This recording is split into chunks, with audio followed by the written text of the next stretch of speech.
There will never be a day in which we don't put people on pedestals. It's a thing that is inevitable in our culture. We constantly worship people of status like celebrities, a thing that takes up more space in the world with each year that passes. Centuries ago, putting people on pedestals was less of a thing. Yes, it still happened. Religion was a big one that you could argue people did and still do now. Like, that's a form of worship, right? But for the average person back in them times, the only people you could really look up to were people that you personally knew that were in your circle. That would be like your friends, your parents, maybe a parent of a friend. Yes, people saw people of royalty and prestige being higher than them. I'm not denying that some type of worship wasn't going on. The scale of what it is compared to now is outrageously different. Unfortunately, we're all doomed to this to a certain extent. The birth of modern technology, which spawned movies and TV shows in the late 19th century, then eventually the internet and social media, means anyone in the world can see people that they couldn't have seen before the age of technology in Hollywood. We have a plethora of people to look up to if we choose to. Though I'm not proud to admit it, I do it with some celebrities where it almost comes across like they're a shining light, viewing it as a unattainable position, coming across as glorious to me. And you see others express how much these famous people mean to them. And like when a random Instagram user named Rachel134X comments on a model's post saying, "You're a goddamn goddess." But the celebrities are not the only ones included in this huge expression of admiration, as influencers like TikTokers, YouTubers, and Instagrammers, is that terminology? They also get this treatment, in which a bad dynamic known as parasocial relationship happens pretty often. And herein lies the problem with this. It's much more healthy to look up to a parent or friend, given that they're not like a bad person and stuff, than a celebrity or an influencer, because you actually know the parent/friend. You know the little qualities and the little things about them that can only happen as a result of being close with them. You simply don't know the celebrity that you look up to. And some people get so engrossed and obsessed with these figures they see online that they fundamentally believe deep down that they actually know this person as if they are a part of their own personal life. It's dangerous because of how easy it is to fall into this trap. You only see the performance of that person. You don't get to be around them when they're having a bad day, when they're not doing anything glamorous, when they're a human being. Personally, I've never dealt with a parasocial dynamic. I've just observed other people doing it. However, the trap I find myself falling into is one that would be harder not to relate to than the contrary. And that is the comparison game we play, the "oh, I wish my life was like that" game. And I think it's very easy to feel small and insignificant in this world where you don't see anything in yourself resembling the word special. When we see these figures that we look up to, we see them at the top of the staircase. But then we observe that the steps that got them to the place they are not there. So we can't help but to look up in awe at them, idolizing them, knowing we can't get up there next to them no matter how much we desire it. Results is what we celebrate. The hitting a crazy milestone, the hitting record-breaking sales, reaching the most likes on a Instagram post. This is the curse of social media that our generation and future generations have to deal with. Seeing young girls on their iPhones scroll through TikTok and seeing a woman who went viral for a 10-second video that showed off her body that many women in the comments say, "Oh my god, I would kill for that figure." or God really has his favorites. And this little girl sees these type of videos, and although it is unknown to her, the more she consumes videos that show her the image of something that is to be praised and to be seen as the ideal, the more likely the girl will base her self-worth off that. And I know to women, comparing yourself when it comes to beauty is not a new thing, but more recently we've seen this become a problem with men. And I believe body dysmorphia has equaled out with the genders now. And the looks maxing trend contributes to this, where it gets super mathematical on how attractiveness is measured. The ideal jaw angle's this. The eyes need to be like this. You need to be a certain height. And when we see models, we see them in photo shoots where themselves and the people working with the model know what to use in terms of lighting, angles, makeup, specifically for this model, not to mention the post-digital work that goes on. The thing is, if most of us got this same treatment, we would all look fit for the magazine cover. But here's the thing about all these people that we glorify, they're not being truthful, at least not entirely. I think we've got to realize that these people are exactly like us, the small people. Despite gaining success and status, they are human. And a lot of us humans are driven by factors such as power, money, and status. You gotta make sure your photo looks good before you post it on Instagram, just like they are. What we see of people online is a highlight reel. Even I myself do this. I have scripted this video so it comes across as articulate and thought-provoking, and so that people can give me the time of day to listen to me. So please, before you let out a gasp of astonishment when you see the incredible physique of a certain person online, know that they probably took that video countless times and purposely took the video when their body looked the best on that given day. Not to forget the angles and the lighting that they made sure did a service to their body. The same goes for people showing off the cars, their expensive houses.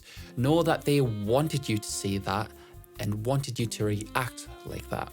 Because that's what a lot of us thrive off. It's external validation, which moves more into the even darker side of this. I think it's fair to admit that we can feel bitter towards the world and feel a sense of entitlement. I want to be special. I wish every day people were giving me validation. I wish I had $1 million home. A lot of individuals who gain success in this world were once in that position where they might have had a turbulent childhood that led them to believe that they are nothing, and instilled in them is this anger towards all the things that made them the way they are. So when this person achieves success without doing any work on their mental, unfortunately that brings out some, let's say, ugly characteristics in them, where now, because they feel powerful, that they are the person that people should be paying attention to. I should be the person that everyone admires on Instagram, just like I did when I was young. I'm rich now. Screw everybody that wronged me, even in the slightest way. It's funny because they obtain everything that they thought they wanted in their mind, but there's still that insecure person beneath that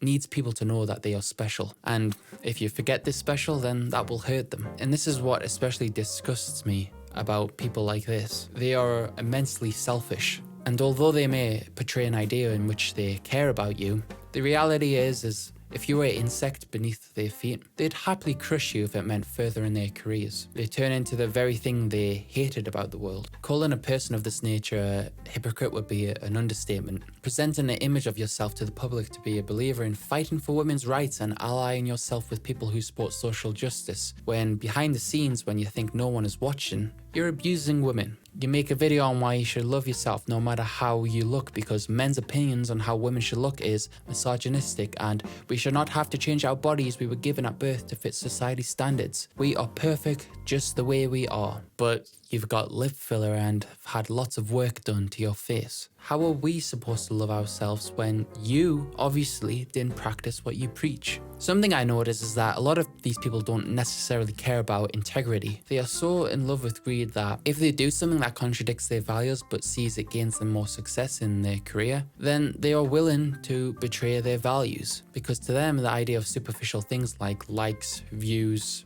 money, fame is what in their mind gives them the most fulfillment. It comes across very fake. Now, I would like to take a brief moment to say that you may notice I'm not giving you specific individuals and that I'm just speaking in general terms. That's the way I do things here on my channel. It's more about topics and problems than specific individuals. I'm talking about the celebrity and influencer culture, not a specific individual.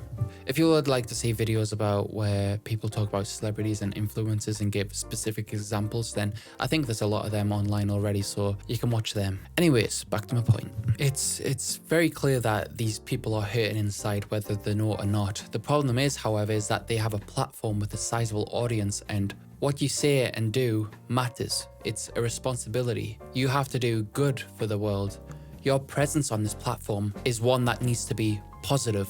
But because these people tend to have an impressionable audience, the line can often become blurred to these viewers. Because maybe this fan has some stuff in their life where they feel like a victim, and watching the person they idolize say stuff that they themselves feel deep down also believe makes them feel validated. You see this with red pill stuff. There's this weird victimization of men that apparently now, because it's harder for men to apparently sleep with women, that's an oppression against men. And so these red pill gurus go, Come on, you need to build yourself up. You need to make money and increase your status so women can choose you and stuff. And then you can Screw as many women as you want. On the other side, you've got videos of narcissistic people making videos on why you should treat yourself like you're the center of the earth, and that being selfish is the only way to get ahead in life. And if a certain friend isn't giving you enough value in your life, to discard them. I see this often happening with women who might in their life feel a lack of control and power. So they feel like the only way to get ahead is to be that bitch and be a bitch. But then these people always tell you to be humble, just like they claim themselves to be, but it's a load of crap because they make videos and post photos of them flaunting and showing off their materialistic things.